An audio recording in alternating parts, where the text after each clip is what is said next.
Hello everyone, तो आज हम कर रहे हैं class 11 chapter 8 introduction to structured query language का पार्ट 4 या फिर हम इसको बोल सकते हैं लास्ट। तो इससे पहले हम जो पार्ट्स कर चुके हैं उनमें introduction, structured query language, data types, constraints, SQL for data definition and data manipulation cover हो चुका है। डाटा क्वेरी का कुछ पार्ट बचा है और डाटा अपडेशन एंड डिलीशन बचा है। तो हम स्टार्ट करते हैं डाटा क्वेरी के साथ।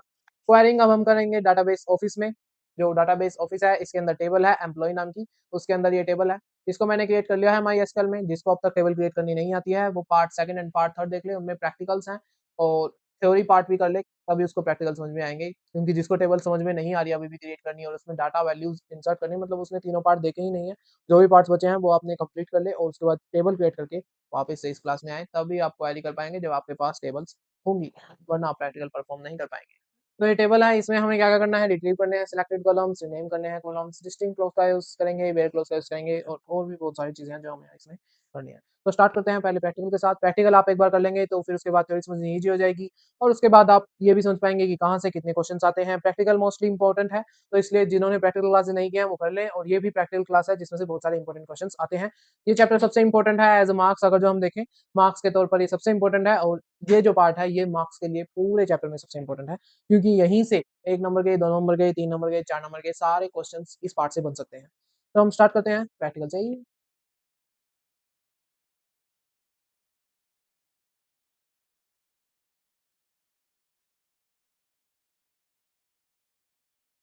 यहाँ पे मैंने एसक्यूएल स्टार्ट कर लिया है। यहाँ पे सबसे पहले मैंने डाटाबेस सिलेक्ट कर लिया है। मैंने स्टूडेंट अटेंडेंस के अंदर ये डाटाबेस के अंदर ही इस टेबल को बना दिया था। तो यहीं पे हम स्टार्ट करते हैं। डाटाबेस मैंने यही स्टार्ट कर लिया है और एम्प्लॉय टेबल को मैंने सिलेक्ट स्टार्ट फ्रॉम एम्प्लॉय कर लिया है, ताकि मुझे आइडिया रहे कि मैंने इसमें क्या क्या डाला है। 3 वैल्यूज इसमें नल है बोनस की, बाकी कहीं भी नल वैल्यूज नहीं है। ये एम्प्लॉय नंबर है, एम्प्लॉय नंबर सबके पास अलग अलग है, एम्प्लॉय नेम अलग अलग है मगर ये सेम हो सकते हैं। एम्प्लॉय नंबर हमेशा अलग रहेगा। सैलरी अलग है मगर ये भी सेम हो सकती है। बोनस भी सेम हो सकता है, डिपार्टमेंट आईडी भी सेम हो सकती है, क्योंकि डिपार्टमेंट्स में हर डिपार्टमेंट में 3 से 4 लोग तो होते ही हैं, उनके पास डिपार्टमेंट आईडी मतलब सेम रहेगी। तो अब स्टार्ट करते हैं। सबसे पहला हमारे पास काम है कि सिलेक्टेड कॉलम्स हमें रिट्रीव करने हैं। तो यहाँ पर जो भी कॉलम हमें रिट्रीव करना है, सिलेक्ट लिखकर उस कॉलम का हम नाम लिखेंगे। तो हमें करना है एम्प्लॉय नंबर वाला कॉलम रिट्रीव। तो select employ number from employ. तो यहाँ पर एम्प्लॉय नंबर हमारा रिट्रीव हो गया। अगर हम चाहते हैं एम्प्लॉय नंबर के साथ हमारे पास ई नेम भी रिट्रीव हो जाए, तो हम क्या करेंगे, एम्प्लॉय नंबर कोमा ई नेम हम लिख देंगे। तो यहाँ पर क्या आ जाएगा, ये दोनों आ जाएंगे। अगर जो आप ये देख रहे हैं कि मैंने सेलेक्ट एम्प्लॉय नंबर जो पुराने वाली क्वेरी है उसको डायरेक्टली नीचे ले लिया था और फिर उसके बाद सिर्फ ई नेम लिखा, तो वो जो आप ये नेविगेशन के बटन्स होते हैं ऊपर नीचे साइड दाएं बाएं, इनसे कर सकते हैं। जो ऊपर वाला है, जो भी ऊपर वाली क्वेरी होगी वो नीचे आ जाएगी, और अगर जो नीचे वाला आप प्रेस करेंगे तो जो नीचे वाली क्वेरी है वो आ जाएगी। तो ऐसे आप यहाँ पर यूज कर सकते हैं।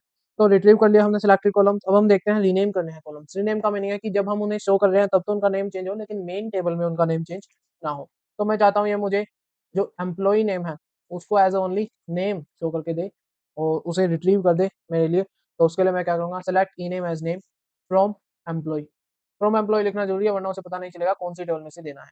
तो यहाँ पे एज अ नेम इसने इसका नाम रख दिया, और लेकिन जो मेन टेबल है उसमें इसका नाम चेंज नहीं हुआ है। अगर जो मैं सेलेक्ट स्टार्ट फ्रॉम एम्प्लॉय अभी भी करूँ तो ई नेम ही आएगा उसके लिए। फिर हम नेक्स्ट बात करते हैं, डिस्प्ले करनी है हमें names of all employees along with their annual salary. Annual salary हमें देखनी है। ये जो सैलरी है ये क्या है, मंथली सैलरी है। तो एनुअल सैलरी क्या हो जाएगी, सैलरी इंटू 12 हो जाएगी। और हमें जो नेम देना है वो ई नेम एज अ नेम देना है। तो उसके लिए पुरानी क्वेरी सेम टू सेम चलेगी, select e name as name. ये आ गए select e name as name. और इसके अलावा हमें क्या देना है, सैलरी इंटू 12 देना है। तो select e name as name के बाद comma salary into 12 from employ, और ये सेमीकोलन। तो यहाँ पर नेम आ गया और उसके बाद सैलरी इंटू 12 करके आ गई। 1,20,000, 7,20,000 ऐसे सैलरीज आ गई। अगर जो हम चाहते हैं कि ये हमें एनुअल सैलरी लिख के दे, ये सैलरी इंटू 12 लिख के ना दे, तो हम उसके लिए भी सेम चीज़ कर सकते हैं जो हमने ई नेम के लिए की थी। यहाँ पर एज एनुअल सैलरी लिख देंगे, तो ये क्या करेगा, एनुअल सैलरी की तरह हमें ये देगा। ध्यान रखें यहाँ पे स्पेसेस हैं, तो इसके लिए हम क्या यूज़ करेंगे, कोटेशंस का यूज़ करेंगे। तो एनुअल सैलरी अभी हमें लिख के दे रहा है।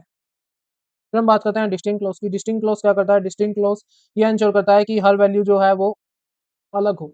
मतलब जो भी रिट्रीवेशन के बाद यहाँ पे वैल्यूज आ रही हैं वो अलग हो। जैसे अगर जो मुझे डिपार्टमेंट आईडी चाहिए तो डिपार्टमेंट आईडी बहुत सारे लोगों की सेम है, तो वो सेम सेम आएगी। लेकिन मैं चाहता हूँ कि मुझे सिर्फ गिनने पड़े कि कितने डिपार्टमेंट्स हैं, मुझे उससे ये आइडिया लग जाए। तो मैं क्या करूंगा, डिस्टिंक्ट क्लॉज का यूज करूंगा। उसके लिए मैं क्या करूंगा, सेलेक्ट डिस्टिंक्ट, मैं पहले ही लिख दूंगा select distinct department ID from employ. तो यहाँ पर एरर आ गया है, एरर का रीज़न क्या है? क्योंकि मैंने जो डिपार्टमेंट आईडी लिखा है वो फील्ड लिस्ट में है नहीं, कॉलम नेम्स में है नहीं, मैंने इसका कॉलम नेम्स में डीईपी आईडी रखा है, टी नहीं रखा है उसमें, तो यहाँ पे मुझे टी हटाना होगा, तो मैंने टी हटा दिया। अब ये आ गए D02, D01, D04, D03 and D05। फिर उसके बाद हम देखते हैं वेयर क्लोज़। वेयर क्लोज़ तब यूज़ होता है जब हमें क्या जानना है, जब हमें कोई कंडीशन मीट करवानी है, तो उस केस में हम वेयर क्लोज़ का यूज़ करते हैं।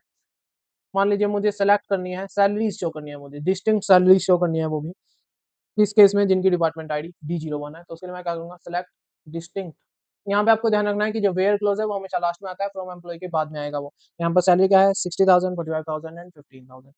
फिर उसके बाद हम देखते हैं कि जैसे मैंने यहाँ पे वेयर क्लोज़ में इज़ इक्वल टू का यूज़ किया, यहाँ पे हम बाकी के रिलेशनल ऑपरेटर्स भी यूज़ कर सकते हैं, जैसे greater than equal to, lesser than या फिर लेसर दैन इक्वल टू या फिर नॉट इक्वल टू। और उसके अलावा लॉजिकल ऑपरेटर्स भी यूज़ कर सकते हैं, जैसे एंड या फिर और या फिर नॉट। अगर जो किसी ने रिलेशनल ऑपरेटर्स और लॉजिकल ऑपरेटर्स अब तक नहीं पढ़े हैं, तो वो पाइथन कोड कर सकता है। जब एसक्यूएल हो जाएगी, उसके बाद आप पाइथन कोड कर लीजिएगा और पाइथन करने के बाद आप उनको एसक्यूएल में प्रैक्टिस कर लीजिएगा। आपकी डबल प्रैक्टिस हो जाएगी, पाइथन में भी हो जाएगी और एसक्यूएल में भी आ जाएगी। तो आपको वहाँ पर दोनों में ईज़ी हो जाएगा उनको समझना।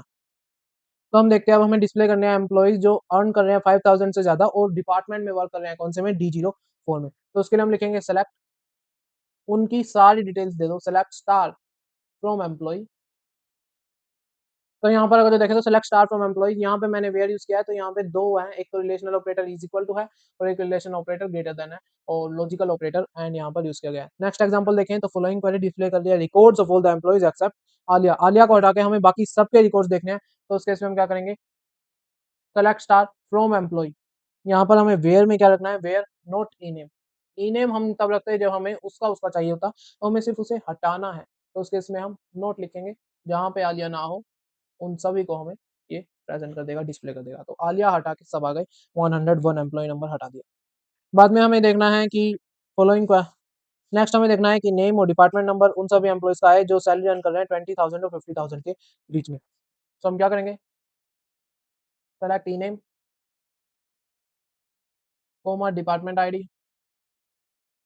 From employee where salary is greater than 20,000 and salary lesser then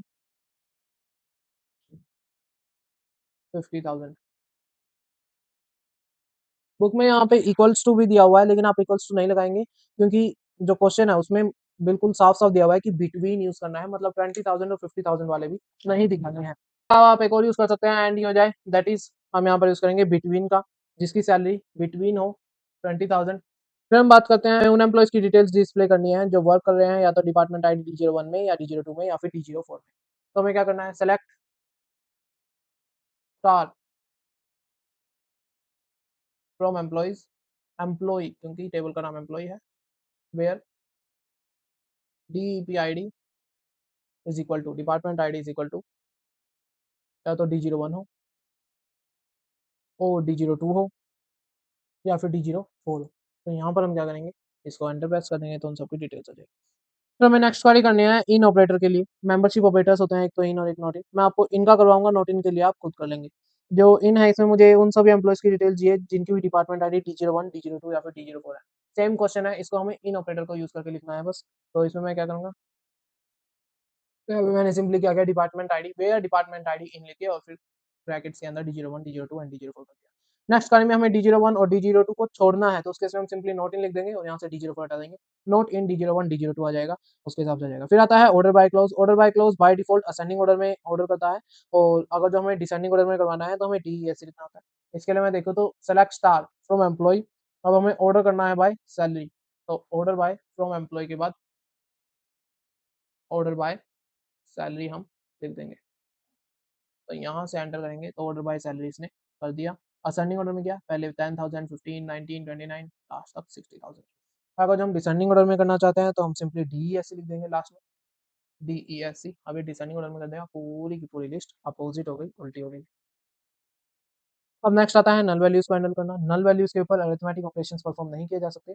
null value को कोई भी ज़ीरो से कन्फ्यूज़ ना करे, ज़ीरो अलग होता है, नल अलग होता है। नल का मीनिंग है अननोन नंबर, ज़ीरो हमें पता है कि ज़ीरो ही है। अब हमें क्या करना है, हमें वो देखने हैं जिनका बोनस 0 है, मतलब नल है, जिनका अननोन न नंबर है, नल है, 0 नहीं लिखा है। अगर 0 होता तो हम 0 लिखते, अब तक उनका पता ही नहीं है कि उनका क्या बोनस रहा है, तो उस केस में हम क्या लिखेंगे, नल लिखेंगे। वेयर बोनस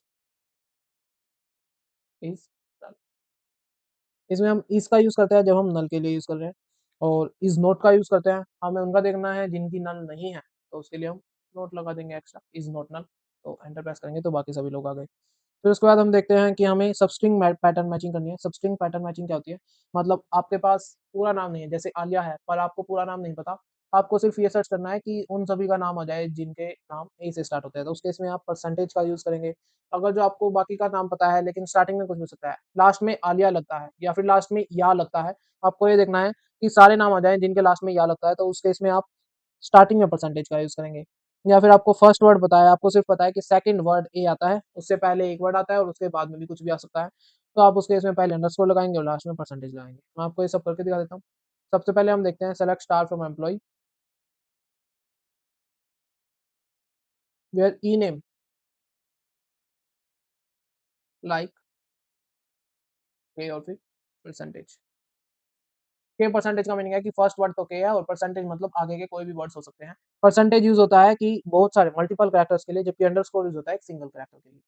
अगर जो मैं देखूं परसेंटेज ए लिखूं, तो परसेंटेज ए का मीनिंग है कि लास्ट में ए है, उससे पहले कुछ भी हो सकता है, तो इसमें आ जाएंगे आलिया, कृतिका, सान्या, गरिभा, तान्या, ये सब में लास्ट में ए है, शुरू में कुछ भी हो उससे कोई फर्क नहीं पड़ेगा। उसके बाद हमें देखना है कि एग्जैक्टली 5 लेटर्स का नेम है और उसमें लास्ट में आन्या लगा हुआ है, तो हमें क्या करना है, हमें सेम लिखना है, लास्ट में हमें आन्या लिखना है और परसेंटेज हटा के, क्योंकि सिर्फ 5 वर्ड्स का नेम है, एक ही वर्ड बचा है उसके लिए अंडरस्कोर आएगा। एंटर प्रेस करेंगे तो सान्या या फिर तान्या। और नेक्स्ट हमारे पास है कि बीच में एस ई लगा हुआ है, बाकी साइड में, बाकी आगे और पीछे कुछ भी लगाओ उससे कोई फर्क नहीं पड़ता, तो उस केस में हम percentage S E percentage. Last हमारे पास है कि सेकंड वर्ड जो है, सेकंड अल्फाबेट वो ए है, फर्स्ट कुछ भी हो सकता है तो अंडरस्कोर, फिर सेकंड ए है और उसके बाद भी कुछ भी हो सकते हैं, कितने भी कैरेक्टर्स हो सकते हैं, तो परसेंटेज। डाटा क्वेरी हमारे यहाँ पे खत्म होती है, डाटा अपडेशन एंड डिलीशन अब हम करेंगे। डाटा अपडेशन में हमें क्या करना है, अगर जो हमने कोई गलत डाटा वैल्यू डाल दिया है या फिर किसी का एड्रेस फोन नंबर अपडेट हो गया है, तो उस केस में हमें उसे अपडेट करना होगा डाटा को, तो हम उसके लिए अपडेट का यूज करते हैं। जैसे मैंने अपडेट की, अपडेट आलिया का नाम करके मुझे सिर्फ सिंगल ए से स्टार्ट करना है, डबल ए है इसमें अभी के लिए, मुझे सिर्फ सिंगल ए चाहिए, तो अपडेट इसका टेबल का नाम क्या है, employ, update employ, set attribute का नाम क्या है, e name, is equal to क्या रखना है मुझे, इज इक्वल टू मुझे रखना है ओनली आलिया। इसके लिए अब मुझे कंडीशन लगानी होगी वरना सबके एम्प्लॉय के नेम आलिया ही हो जाएंगे। Where employ number is equal to 1101 semicolon enter, तो ये यहाँ पर नेम चेंज हो गया, अपडेट हो गया। इसके बाद हम देखते हैं डिलीट, डाटा डिलीशन हमें करना है, तो क्या करेंगे, डिलीट स्टेटमेंट का यूज करेंगे। डिलीट फ्रॉम, टेबल का नाम क्या है, टेबल का नाम है एम्प्लॉय, किसी एक रो को हमें डिलीट करना है इस केस में, तो where e name is equal to Alia. अब यहाँ पर अगर जो मैं सेलेक्ट स्टार करूँ, यहाँ पर अगर जो मैं सेलेक्ट स्टार करूँ तो सिर्फ आलिया हटा के बाकी सब आ गए हैं। लेकिन अगर जो मैं डिलीट को दोबारा यूज करूँ और इसमें से वेयर क्लोज हटा दूँ, तो इस केस में क्या होगा, डिलीट फ्रॉम एम्प्लॉय, पूरा डाटा डिलीट हो जाएगा। अब मैं सेलेक्ट स्टार लगाऊं तो इस केस में क्या आएगा, एम्प्टी सेट आएगा, पूरा डाटा डिलीट हो गया। इसीलिए यहाँ लास्ट में क्वेश्चन भी दिया हुआ है कि अपडेशन और डिलीशन करते हुए ध्यान से अपडेट और डिलीट करें, क्योंकि अगर जो आपने अपडेट करते हुए वेयर क्लोज नहीं लगाया, तो उस पूरे के पूरे एट्रीब्यूट में सेम डाटा आ जाएगा, और अगर जो आपने डिलीशन में वेयर क्लोज नहीं लगाया, तो पूरा का पूरा डाटा डिलीट हो जाएगा। अब लास्ट हमारे पास टॉपिक बचा है, that is data definition language का ड्रॉप स्टेटमेंट। मैंने क्यों नहीं करवाया था पहले, क्योंकि ड्रॉप स्टेटमेंट यूज होता है टेबल को ड्रॉप करने के लिए या फिर डाटाबेस को ड्रॉप करने के लिए, लेकिन अगर जो हम टेबल या डाटाबेस ड्रॉप कर देते तो हमें क्वेरीज और डाटा मैनिपुलेशन के लिए दोबारा टेबल्स क्रिएट करनी पड़ती है या फिर डाटाबेसेस क्रिएट करने पड़ते हैं, इसलिए मैंने इनको लास्ट में ले लिया था। इसके लिए एक सिंपल क्या करेंगे हम, ड्रॉप टेबल का नाम लिखना है, ड्रॉप टेबल स्टूडेंट, यहाँ पे सेमीकोलन, ये जो टेबल है ये ड्रॉप हो गई। अब मुझे पूरे डाटाबेस को ड्रॉप करना है, तो उस केस में ड्रॉप डाटाबेस स्टूडेंट अटेंडेंस, तो यहाँ पे पूरा डाटाबेस ड्रॉप हो गया। अब मैं इसके बाद अगर जो यूज स्टूडेंट अटेंडेंस लिखूंगा ना, तो एरर आ जाएगा, क्योंकि अब ऐसा कोई डाटाबेस बचा ही नहीं है।